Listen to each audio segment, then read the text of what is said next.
Have you ever wondered if heaven is for real? Well, after a brush with death, a young boy may have the answers millions of us are looking for. Was his vision real or something he dreamed? Well, you can decide for yourself. Natalie Tisdale tells us why people are so interested in this little boy from Nebraska. I remember Jesus. There are streets of gold and a lot of colors. I sat in Jesus' lap and then I felt just safe.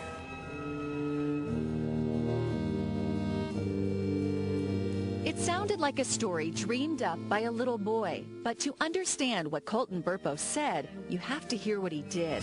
It all started on a trip to Colorado. Coulton complained of a stomach ache, a trip to the doctor, diagnosis, the flu. Back home to Nebraska, another doctor, still no improvement. Coulton went downhill fast. As parents, we felt sick. You know, what we could have done different. Man, we did this wrong. Turns out for 5 days he suffered misdiagnosed. The then 3-year-old had a ruptured appendix. While in surgery, his parents, Todd and Sonia, prayed in separate rooms. They thought they had lost him. Miraculously, after a difficult recovery, Coulton survived.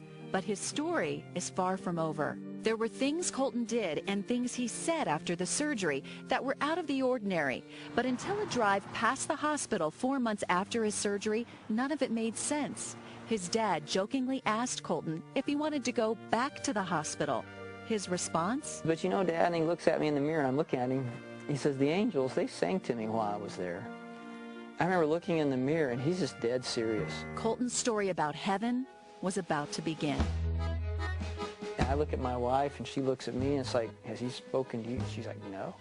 Her eyes are about probably as big as mine and I'm sitting here going, he's never talked to me about angels before. While in heaven, Coulton says he saw many things and met many people, including Pop, his great-grandfather who died 30 years before Coulton was born.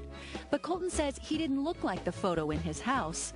A picture sent months later by his grandmother was more like the man he met, a young man without glasses. And perhaps the most shocking part of Coulton's story. Stands right in front of his mom and is like, Mom, I have 2 sisters. But he only has one sister. You had a baby die in your tummy, didn't you, Mom? His parents never told him about the miscarriage. She looked familiar, and then she started giving me hugs and telling me that she was glad to have someone from her family up there. Over time, this young man's visions became more real, from his description of Jesus to his talks with God, even a discussion about Armageddon. I actually got a glimpse of it. Now, how does a kid make that up? The Burpo family accepted and embraced their little boy's unbelievable story. Todd Burpo is a pastor here in Imperial, Nebraska, population 1,800. Many people here know about Coulton's story. In fact, they've encouraged Todd to write a book about it. He did. Here it is. It's a New York Times bestseller. It wasn't something Todd wanted to do or even knew how to do, but he did exactly what he did the night Coulton laid on that table near death. He prayed. God, if this is really you, I kind of laid my fleece out and I said, you know, I don't know how to publish a book, but if you really want me to do this, you're going to have the publishing industry find me.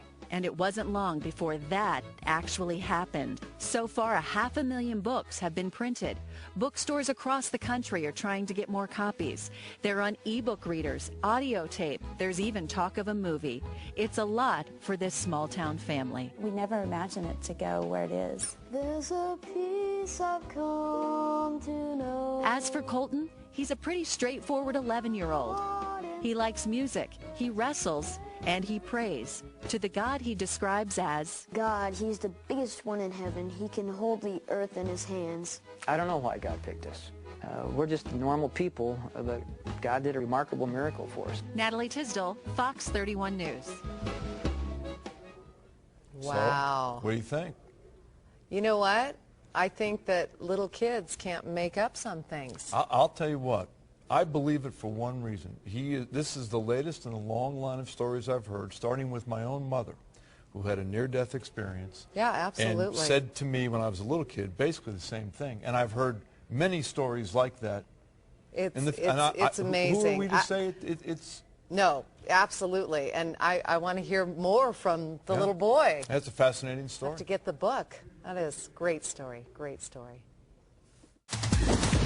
All right, we're into another cold night out there. Currently out of DIA.